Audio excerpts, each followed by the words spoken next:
In today's Behind the Beauty, I'm going to talk about the largest beauty retailer in the world, Sephora. I know I've done a video kind of deep diving into all the controversies that came out of Sephora, but in today's video, I want to delve a little bit more into the history, some controversies we've not talked about, and where they kind of stand today. Like, did you know that Sephora started out as a single perfume shop in France? Well, at least that's what those in charge of Sephora would have you believe, but the truth is a little bit more complicated than that. Nowadays, Sephora completely dominates the world of beauty retail with thousands of stores across the globe and a massive online empire. But is their founding story on their website the whole truth? Or is there more to it that they somehow conveniently left out? And either way, how on earth did they go from fairly humble beginnings in France to almost complete world domination? Today, I want to talk about how Sephora became the brand we know, from changing the way we shop for cosmetics to a mysterious founder who retired early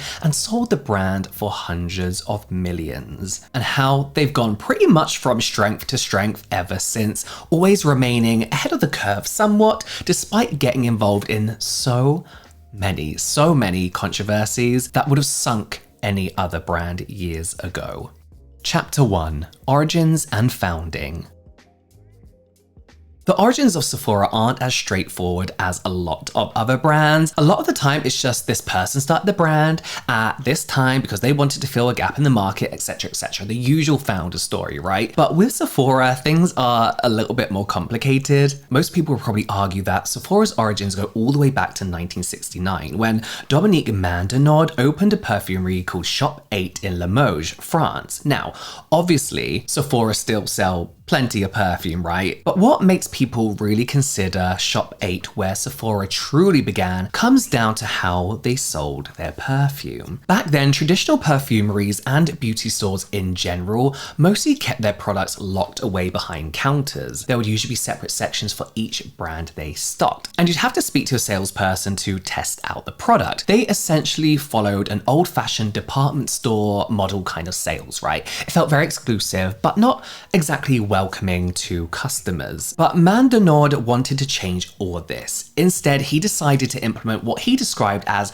assisted self-service model. This meant that the products were kept out on the shelves, making them easier for customers to interact with. They could wander freely through the aisles and were encouraged to sample whatever they wanted to try. And later, after he'd introduced other cosmetics aside from perfumes, he also started shelving merchandise based on what type of product it was, rather than what brand they came from, which made it easier to compare similar products against each other. Like, this sounds so obvious today, right? This is just a shop. But that's because it's the standard now, right? Back then, this idea of assisted self-service or open selling was a new one, and it had started to be used in supermarkets and pharmacies, but Mandonnaud was apparently the first person to bring this concept to the beauty world. And he helped popularize this idea with this hands-on shopping experience, and it would become the cornerstone of what Sephora is today. Now, it might sound like Mandonnaud definitely founded Sephora based on what I've just said, right? But others claim that the brand story actually starts with a French department store, Nouvelles Galeries. Nouvelles Galeries was one of the biggest department store chains in France, having been founded in 1897 and spending decades building up their presence throughout the country. At some point, it's not exactly clear when this point was, they also opened a small number of cosmetic stores under the Nouvelles Galeries name. However, by 1969, they were dealing with falling sales numbers, staff strikes, and increasing financial pressures, and as a result, they decided to sell off some parts of their retail empire,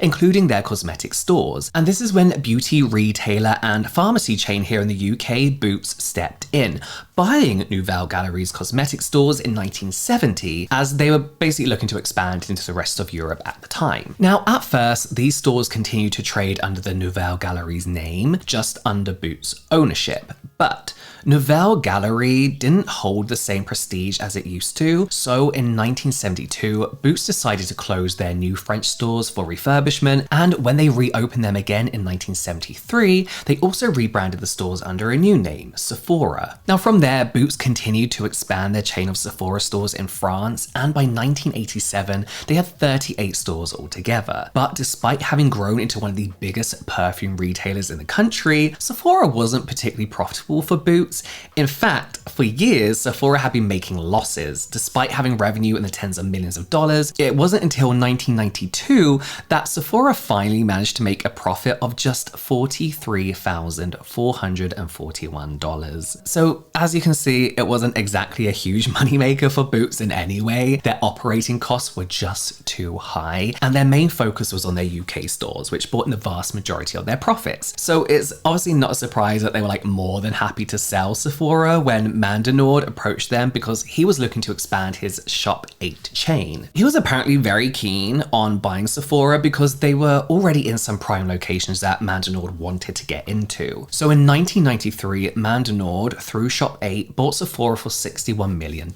All of the new Sephora stores would be changed to match the layout, aesthetics, and assisted self-service model of his existing stores. And all of his existing Shop 8 stores would be rebranded as Sephora, because Sephora had a higher end, more luxury image at the time, which Mandonnaud wanted to lean into. The new version of Sephora, under Mandonnaud's leadership, would see a combination of his innovative, at the time, self-service retail concept, a wide selection of prestige beauty brands, and a rebranding, introducing the store's now iconic black and white stripes, which make it instantly recognizable today. And it really hasn't changed at all. It was an undeniable hit with the French public, and by the mid-90s, Sephora had become a phenomenon in France, easily standing out from traditional perfumeries and cosmetic stores that were kind of clinging onto that old way of doing things. Sephora very quickly earned a reputation for being both modern and luxurious, whilst remaining approachable and unintimidating to your average consumer. Now, they continued to slowly expand during this time as well, adding 5 new locations, including a new flagship store which opened on the famous Champs-Elysees in 1996. I'm just going to check I pronounced that right. But it was a 13,000 square foot store, making it the largest perfumery in France at the time, and it received an estimated 12 million visits a year back then. This period was really where Sephora became what we know it as today, but it was a long and pretty complicated path to get there. And after all that, you can probably see why Sephora's origins seem a little bit mysterious or confusing to a lot of people. No one person or company can really take full credit for making the brand what it was, though I can see why most people credit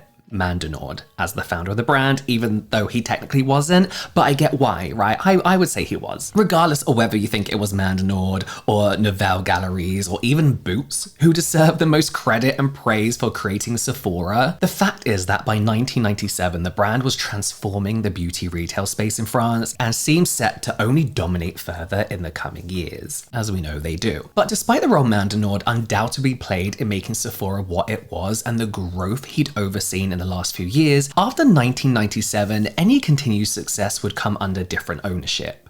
Chapter 2: LVMH acquisition and rapid expansion. Now, you might think Mandonnaud and his investors would want to continue growing the Sephora brand and enjoying those ever-increasing profits the brand was seeing, but strangely, that wasn't the case at all. Something I didn't mention earlier is that Mandonnaud had actually gotten himself and Shop 8 into some financial trouble in the late 80s. He had sold a majority stake in Shop 8 to Promodes, a large French supermarket company. However, for reasons that have never been openly talked about, the relationship between Mandonnaud and Promodes soured very, very quickly. Promodes were apparently refusing to invest any money into the brand, which obviously annoyed Mandonnaud further as he wanted to expand, and by 1987 they were basically just waiting for Mandonnaud to buy them out of the business. They didn't care anymore. So in order to do this, he bought in investment from 2 private equity groups, Apex Partners and Astorg, and between them they put in enough money to allow Mandonnaud to buy back control of Shop 8 from Promodes,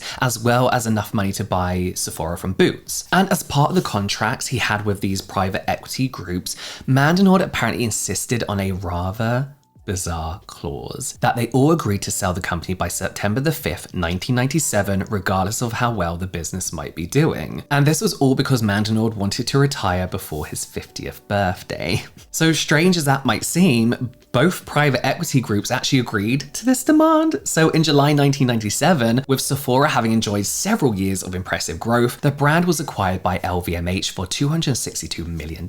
Not a bad return considering that just 4 years earlier, Mandonnaud had bought Sephora's 38 stores for just $61 million. Sephora would join LVMH's already large portfolio alongside brands like Dior, Givenchy, Kenzo, and more. But despite all these luxury brands under their ownership, Sephora was arguably the most important acquisition for them because they saw the brand as a way to revolutionize how luxury beauty was sold all over the world. And they didn't waste any time on starting that revolution. At the time of the acquisition, Sephora had 54 stores across France, mostly around Paris. Less than a year later, they also bought Sephora's, biggest competitor in the French fragrance and cosmetics market, Marie Jean Godard, another retail chain with 75 stores spread more evenly throughout France. Listen, I apologize for my pronunciation. I look up how to pronounce these names and I look them up, but my brain just cannot keep it in. I failed French miserably in school and I apologize for that. But all of these stores were slowly converted into Sephora stores, which really helped establish Sephora more strongly outside of Paris. They also launched their first US store just a couple of months later, opening a flagship store in New York in 1998. And it was immediately obvious that there was a lot of potential for a brand like Sephora to come in and disrupt that prestige beauty market in the US, just like they had done in France. Now, American shoppers love the idea of spraying fragrances, swatching lipsticks, and testing out other products without needing permission from a salesperson. Sephora's model was miles away from what major retailers like Macy's and Nordstrom were doing at that time, which still felt very old-fashioned and dull in comparison. And the initial store was so successful that Sephora doubled down on the US market and opened dozens of stores throughout the country over the next couple of years. Oh, and they didn't stop there. In 1998 and 1999, they were crazy years for Sephora under LVMH's ownership. Aside from expanding in France and debuting in the US, they also expanded even more dramatically into the European market. They bought out multiple retail chains in Italy, Portugal, Spain, and Poland during this time, and by the end of 1999, Sephora had 253 stores throughout Europe and another 50 in the US, as well as a new flagship store in Tokyo. During that time, they also launched their own basic website in 1998 and then revamped it just a year later to be more of like an e-commerce site. This made Sephora one of the first prestige beauty retailers to actually embrace online shopping. While many other competitors were slow to take advantage of that new digital world, Sephora really saw the potential right away, and it's that move that would pay off massively in the years to come. In the early 2000s, the brand doubled down again on their rapid expansion, buying out smaller chains and opening new stores at a pretty astonishing rate. They focused on moving into malls and other high traffic shopping areas, helping to cement Sephora as a major player in the minds of consumers wherever they went. They even entered more countries around this time, including Greece, Romania, the UK, Germany, Canada, Czech Republic, Russia, and China. They then continued to expand in the countries they were already in, particularly in the US and Italy, including opening a new flagship location in Milan by 2005, by which point they had over 100 stores throughout Italy and around 100 in the US. Overall, they had grown from just 55 French stores when LVMH took over to 558 stores worldwide by the end of 2005. But despite quickly taking off in places like Italy, America, and Poland, Sephora hadn't been as well received everywhere they went. Their entry into Japan was particularly short-lived. After opening their first store in Tokyo in November of 1999, they launched another 6 stores throughout the country before closing them all down by the end of 2001, because they were struggling to make much of an impact in the already competitive local market. And it was a similar story in places like here in the UK and Spain, where they really struggled to find a foothold despite significant investment in these countries. And by 2006, Sephora decided to exit the UK entirely, which is so weird because when Sephora became big in America, everyone in the UK was like, didn't we have a Sephora at one point? And it kind of felt like one of those like Mandela effect moments where we were like, was there a Sephora? There was, but it closed down just a few years after launching. And the same kind of happened in Spain, where they'd also closed down a number of their stores by this point, leaving just like a handful of profitable ones. In both countries, it kind of seemed like the consumers were reluctant to change their shopping habits, particularly when it came to prestige brands, and they remained loyal to the more traditional beauty retailers. Especially here in the UK, we love a department store. So this idea of self-service, I don't think really hit well here. And we had Boots. At the time, Boots had everything you'd ever need. But Sephora decided that there still might be hope, especially in Spain, if they just changed a few things up a bit, you know? So they decided to enter into partnership with El Corte Inglés, Spain's largest department store chain and their biggest competitor, in an attempt to turn their fortunes around in the country. It would take some time, but in the long run, it was a strategy that worked so well for the company, and it was something they tried in the US around the same time as well. This time forming a partnership with JCPenney. So Sephora began opening smaller versions of their stores inside JCPenney locations in October of 2006, and at its height 11 years later, they had 667 Sephora departments inside JCPenney stores. It was arguably moves and strategies like this which helped Sephora become the dominant force they are today, but it wasn't the only factor in their success. Chapter 3: Starting to Dominate.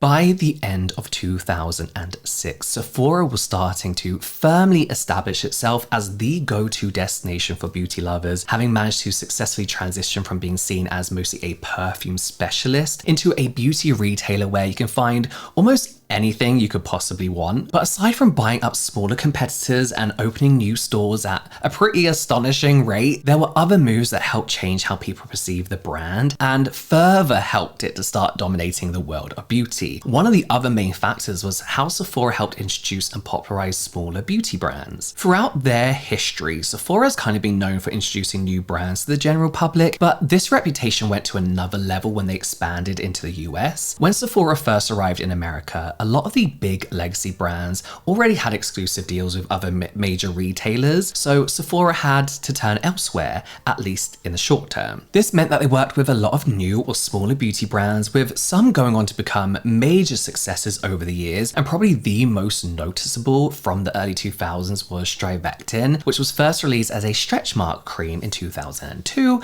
before rebranding as an anti-wrinkle cream. After launching at Sephora's flagships Champs-Élysées store in Paris in 2004, it quickly became one of the retailer's best-selling products. And this has continued over the years, with Sephora still regularly introducing beauty consumers to new or previously niche brands, so many of which have gone on to have major success through their partnership with Sephora. Most recent examples include Pat McGrath Labs, Ilia Beauty, Benefit, Drunk Elephant, Sol de Janeiro, Fenty Beauty, Milk Makeup, Rare Beauty, and so many more. As these brands grew in popularity, so did Sephora's standing out in the beauty world, as they often had these exclusive deals with smaller or new brands, so if you wanted those products, you had to go to Sephora. This was even more noticeable outside of the US, particularly in Europe, where Sephora brought plenty of previously unknown American brands to the attention of a whole new continent of consumers. Another factor that helped Sephora build their dominance was the launch of their own private label line of products called Sephora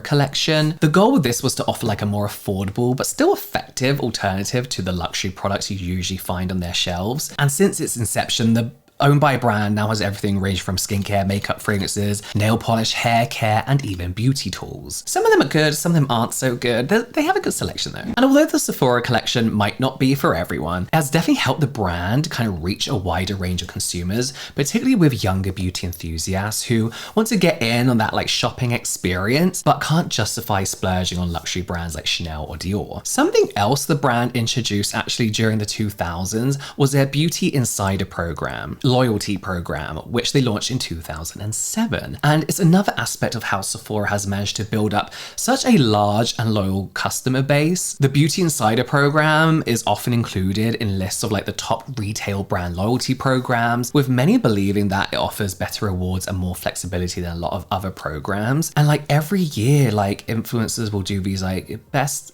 loyalty beauty picks or something. I don't know, I don't watch them. But you know, it's been its own category of like content as well. When the the program was first introduced, it rewarded members with free product samples when they made purchases. It worked well right from the beginning. Of course, why wouldn't it, right? Because those samples were usually the luxury products that some of the consumers may have never had a chance to try before. So, it kind of makes you feel a bit special, and it often made them want to save up and buy that luxury product once they've tried it. At first, the program was completely free to join, but it was so successful that just a couple of years later, Sephora decided to introduce a second tier called VIB, Very Important Beauty Insider.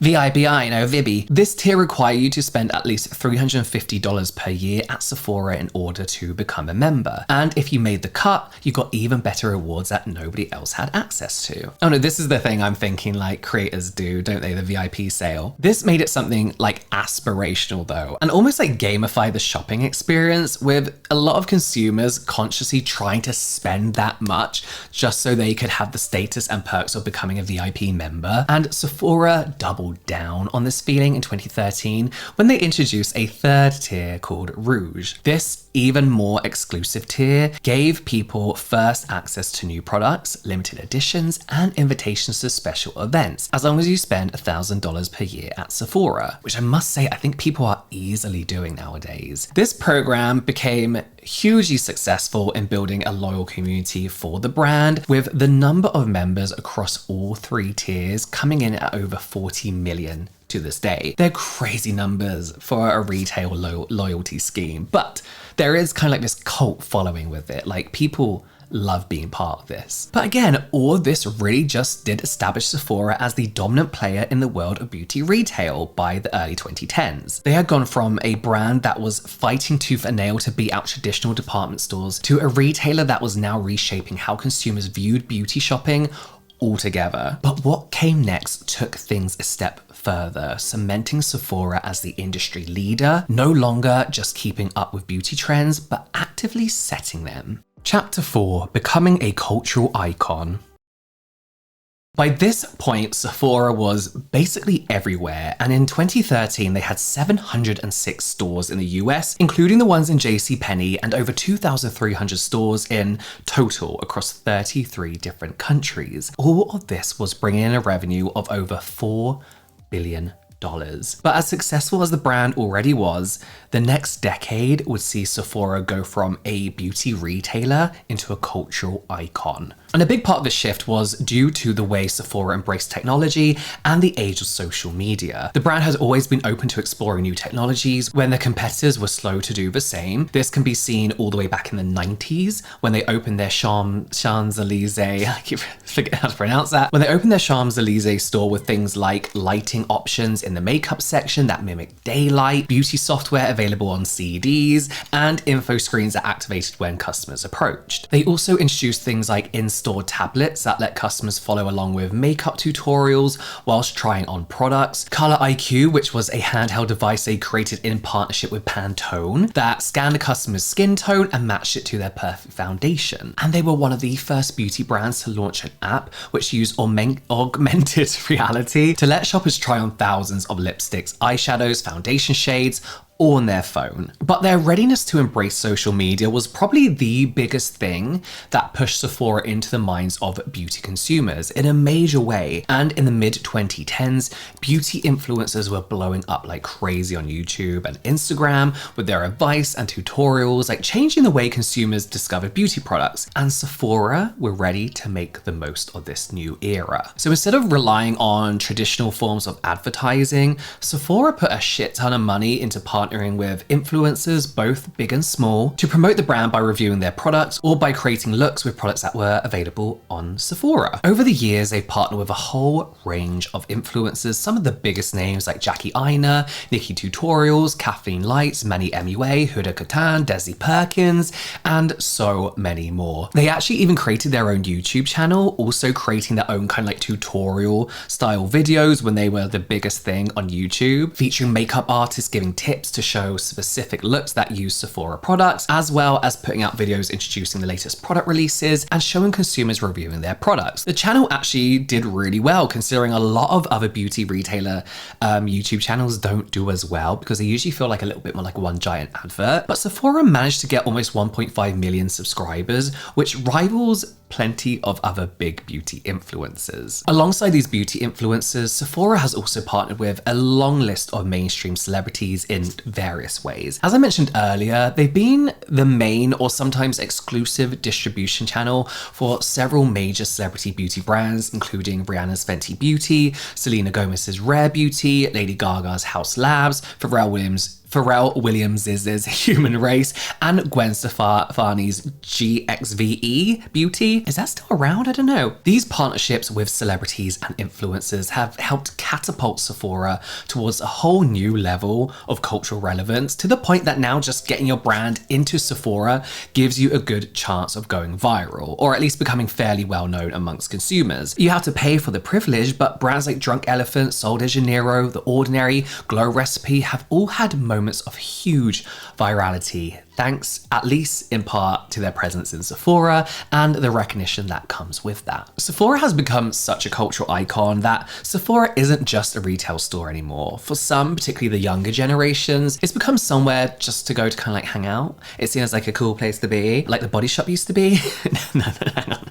The Body Shop was never cool. Ignore that. But regardless of whether you plan on buying anything or not, people like to hang out in Sephora. And this enhanced status has taken Sephora's growth even further than many would have thought possible. In the 11 years between 2013 and 2024, the brand had gone from over 2,300 stores and a revenue of $4 billion to over 3,200 stores and a revenue of nearly $17 billion. That is a level of growth that no other beauty retailer can keep up with at the moment. Chapter 5, the many controversies.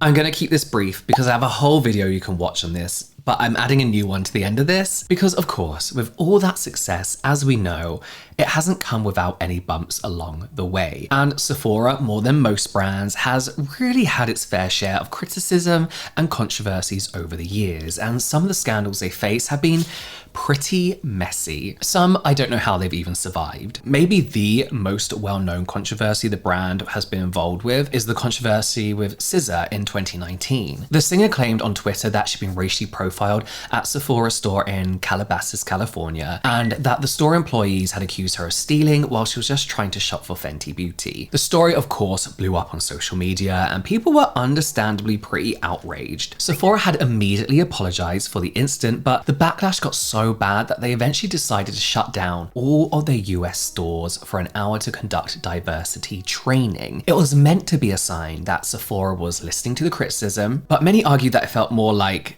damage control than a genuine commitment to change. A year later, the brand did also become the first major retailer to take the 15% pledge, committing to allocating 15% of their shelf space to Black-owned brands, as well as dedicating their annual Sephora Acceleration Program, which is like their incubation program, to brands with founders of color. For many, though, this doesn't feel like a genuine desire for inclusivity in any way, given that the SZA incident hasn't been the only racially charged issue that Sephora has seen itself embroiled in. In fact, they're kind of often with Sephora. Just last year, Sephora was in the middle of a major controversy when a group of teen girls used makeup as blackface and then started making monkey noises in the Boston store because apparently they thought it was funny. Other shoppers were obviously outraged, not only by what the girls were doing, but because one of their mothers was filming and laughing. Now, most would agree that, of course, it isn't Sephora's fault, as one of the staff members did confront the group and kick them out, but there have been other issues which have led to lawsuits for the brand. One issue came in 2014 when a class action lawsuit was filed against Sephora, claiming that they had engaged in racial discrimination by wrongfully deactivating the consumer rewards accounts of Asian customers because of the stereotype that Asian and Chinese people buy products in bulk so they can resell them. The lawsuit claimed that Sephora decided which accounts to block after seeing their Asian sounding names or email addresses from Chinese domains, and that the account deactivations disproportionately affected Asian customers. The case was eventually settled, with Sephora paying out $950,000 and declining to admit any wrongdoing. Another issue came all the way back in 2003 when 5 employees at the Manhattan store said that their supervisors had mocked and reprimanded them for speaking Spanish. They ended up filing a class action lawsuit against the company for discrimination, which was eventually settled for $565,000, again without Sephora admitting any fault. And it wasn't just racial discrimination that the brand has faced lawsuits over, they have also been sued for allegedly misclassifying certain employees and therefore failing to pay their overtime wages and compensation for missed meal breaks. They faced another class action lawsuit alleging that Sephora was misleading customers with its clean beauty labeling, with the plaintiff arguing that the brand was engaging in greenwashing by marketing products as safe or more eco-friendly than they actually were, which they are still doing. It doesn't look like either of these lawsuits actually went anywhere in the end, but Sephora was forced to pay 1.2 million in fines after 2022 based on violations of the California Consumer Privacy Act. The lawsuit claimed that Sephora provided user data from their website to third parties and that they didn't adequately explain this to consumers. And as I mentioned, I've talked about these in more detail before. We can go on and on. I could be here all day through all the controversies and criticisms Sephora has faced, and that's why I made it its own video a while ago. There's been criticism from employees after the brand celebrated reaching $10 billion in sales by giving employees an apparently stale cookie as a gift. There have been claims that a woman caught herpes from a Sephora lipstick. You can watch that video here. They've been sued for not making their website accessible to people with disabilities. There have been plenty of influencer collaboration scandals, and there's been the Sephora Kids drama, which I'm pretty sure you are sick to death of hearing about. I won't go into any more detail, but there is one more recent controversy that I'd like to mention. It doesn't involve Sephora directly,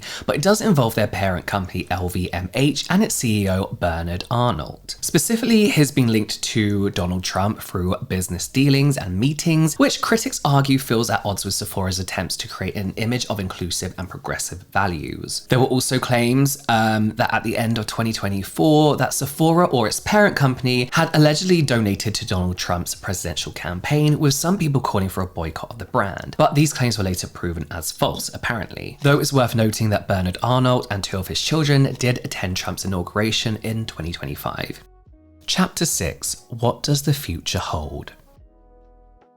So with a list of controversies, lawsuits, and criticisms that seem to just be getting longer and longer with every year that passes, what is next for Sephora? Considering the sheer size of the brand, the cultural relevance, and the ridiculous profits they're making, it doesn't look like Sephora is going to do anything but continue to grow in the coming years. In fact, the new CEO, Artemis Patrick, has confirmed that they're planning a full makeover of every single North American store over the next 5 years, with the aim of creating a better shopping experience for consumers by providing more privacy and better lighting at their beauty studios, as well as creating more flexible spaces in the store that can be changed to fit new products and features, and introducing mobile checkout spaces. They also plan on continuing their expansion across the globe, focusing on areas like the UK, where they've relaunched in 2023. That was the most stressful day of my life, having to work at that Sephora relaunch. Having opened 10 stores so far, and plan to increase that to 20 UK stores by 2027. They've opened 10 UK stores. They also plan to open their first stores in Germany, continue expanding in Canada,